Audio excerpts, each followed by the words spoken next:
皆さんこんにちは。チ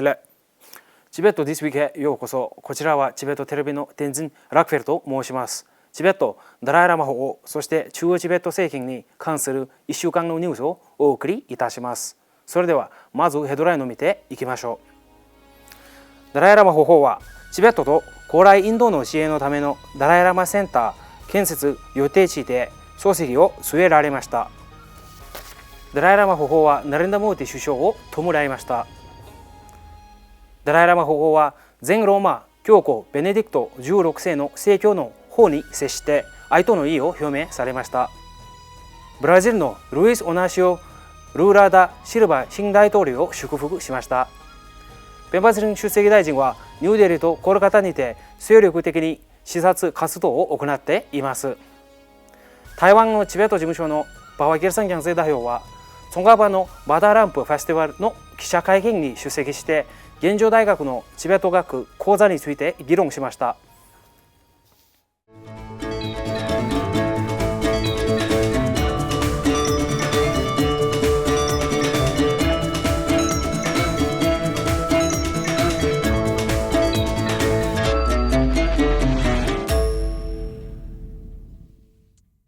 今月3日、ダライラマ法王はチベットと広大インドの支援のためのダライラマセンターの建設予定地を訪れて総席を据えました。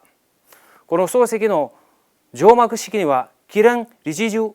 法務大臣やビハール州のニティシュクマール首相の代理としてブダガヤの議員でありビハール州の農業大臣であるクマール・サラブジート氏などインド政府の高官らも出席しました。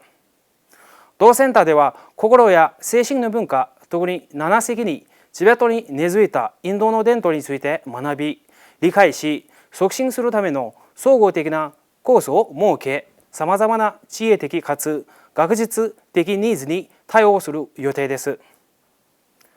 イベントの中で法王は世界平和を実現するために非暴力アヒムサの実践を奨励されました。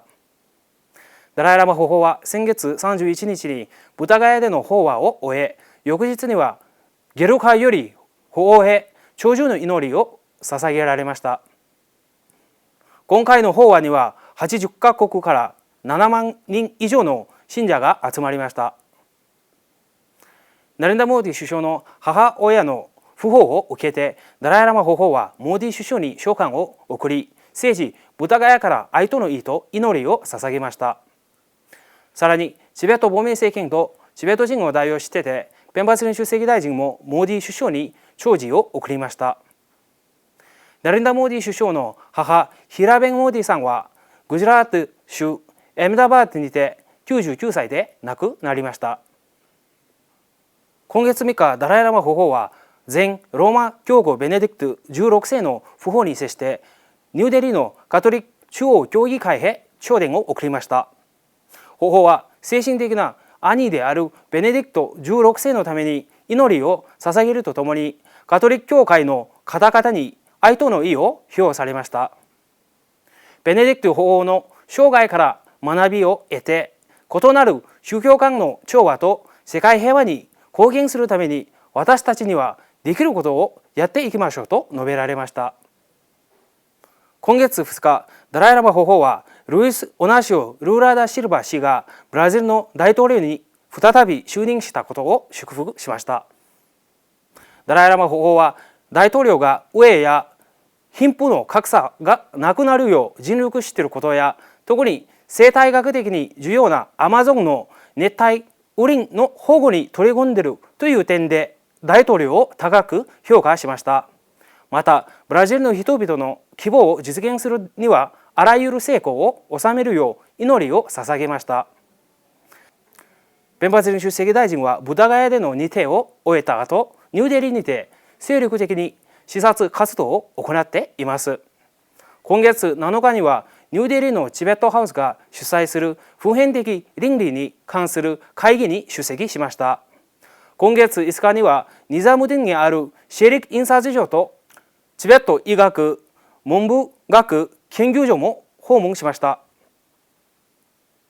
同日ニューデリーでの活動を行う前にコルカタを2帰り訪問してチベットのためのコアグループインド東部地域代表のルビー・ムカルジ氏主催のセミナーにて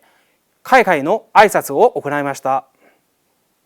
このセミナーは中国共産党によるチベットでの人権侵害と題され、同グループ全国会場であるリンジェンカンルクリメ元議員やその他の高官らも参加しました。先月30日、ペンバーツリン主席大臣はブタガヤで団体希望の日のメンバーらと面会して交流しました。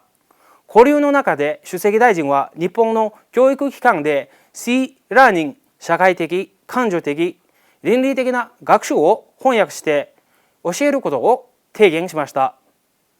希望の日は1945年8月に広島に投下された原爆の残り火のもとに結成された団体です。この団体は平和のメッセージを世界中に広めることを目的としています。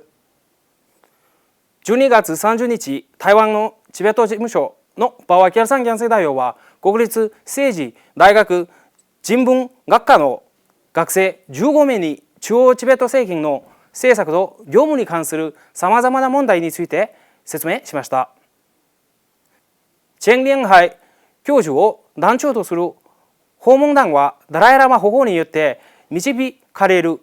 亡命チベット社会の中国チベット問題解決への取り組み、チベット文化や伝統の保護、チベット民主主義の確立、そして中道アプローチなどについて説明を受けました。昨年12月16日、台湾の文部省は台湾で初めてソンガバのバダーランプフェスティバルを開催しました。同フェスティバルの記者会見にはバワ・ケルサンギャセ代表が主賓として招かれました。12月23日には現状大学で会議が開かれ、昨年9月に同大学で開講されたチベット学講座のプログラムや講義内容について議論されて、今後の方針について話し合いが行われました。会議にはバワ・ケルサンギャセ代表、哲学講師の天神南道リンポチェ、강준出版社の来ユーニン社長、同大学のザオヘン教授、国際チベット文化センターのジグメンナムギャル所長、ハシンリンポチェ副所長らが出席しました。